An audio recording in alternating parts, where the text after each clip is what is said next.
আমরা যখন বিরোধী দলে থাকি তখন আমরা জনগণের পক্ষে অনেক কথা বলি এবং বলি যে এই আইনটা মনোবিরোধী আইন, কিন্তু আমরাই যখন আবার নির্বাচিত হয়ে কোনো সময় ক্ষমতায় যাওয়ার সুযোগ পাই তখন এই কথা অন্তত 5 বছরের জন্য ভুলে যাই যে একদিন এটা বলেছিলাম। আমরা সমাজের সর্বক্ষেত্রে আমরা সুবিচার চাই। এখন যারা দায়িত্বে আছেন দেশের, তাদেরকে ক্ষমতাবান বলা যাবে না। তারা অল্প কিছুদিনের জন্য দায়িত্বে এসেছেন।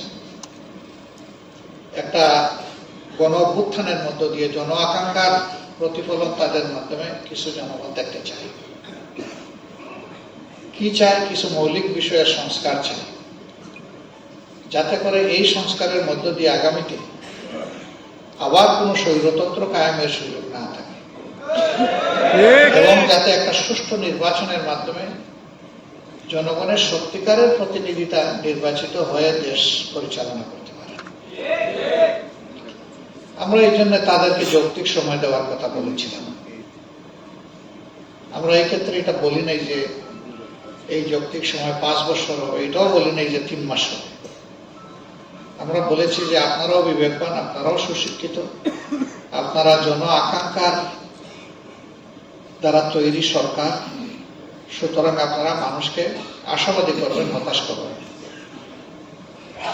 তাদের কাছে এটাই আমরা চাই। আমরা যখন বিরোধী দলে থাকি তখন আমরা জনগণের পক্ষে অনেক কথা বলি এবং বলি যে এই আইনটা মনোবিরোধী আইন, কিন্তু আমরাই যখন আবার নির্বাচিত হয়ে কোনো সময় ক্ষমতায় যাওয়ার সুযোগ পাই তখন এই কথা অন্তত 5 বছরের জন্য ভুলে যাই যে একদিন এটা বলেছিলাম।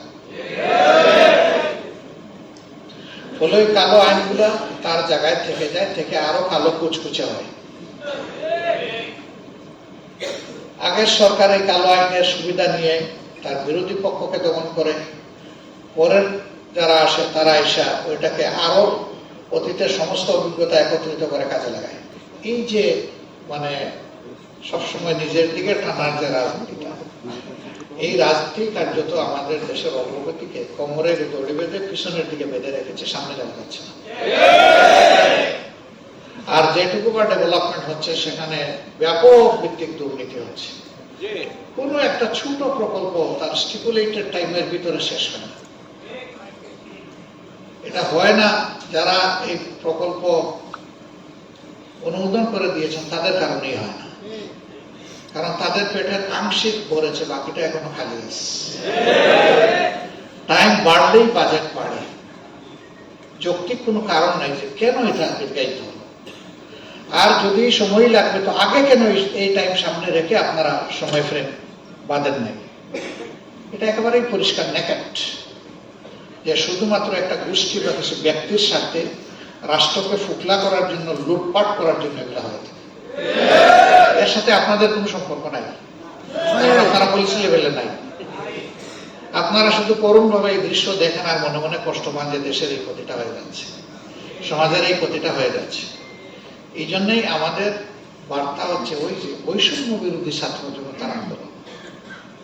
আমরা সমাজের সর্বক্ষেত্রে আমরা সুবিচার চাই, একটা ভারসাম্যপূর্ণ সমাজ চাই, যেই সমাজে মানুষ মূল্যায়িত হবে তার মেধা, অভিজ্ঞতা এবং যোগ্যতার কারণে।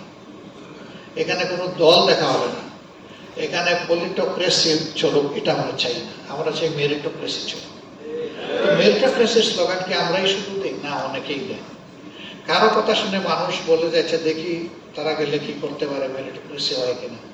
আবার কারো কথা শোনা মাত্রই বলে যে হ্যাঁ আপনাদেরকে চিনে আছে, আপনারা কোন মেরিটোক্রেসি আমাদেরকে দিবেন।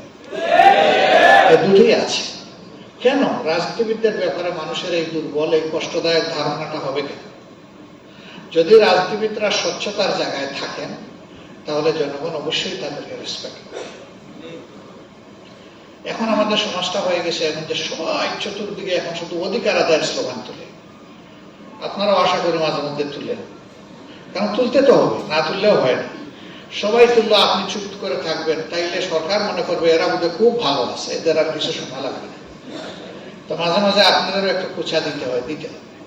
এটা আশ্চর্যের বিষয় যে জনগণের জন্য আপনার এই সার্ভিস, এটা হেলথ সার্ভিস বলেন, ইঞ্জিনিয়ারিং বলেন, সোশ্যাল ওয়েলফেয়ার বলেন, অথবা অ্যাডমিনিস্ট্রেটিভ সার্ভিস বলেন, ফরেন সার্ভিস বলেন, যে সার্ভিসগুলো যে জনগণের জন্য, ওই দাবিতে জনগণের অংশটা খুঁজে পাওয়া বড় কঠিন।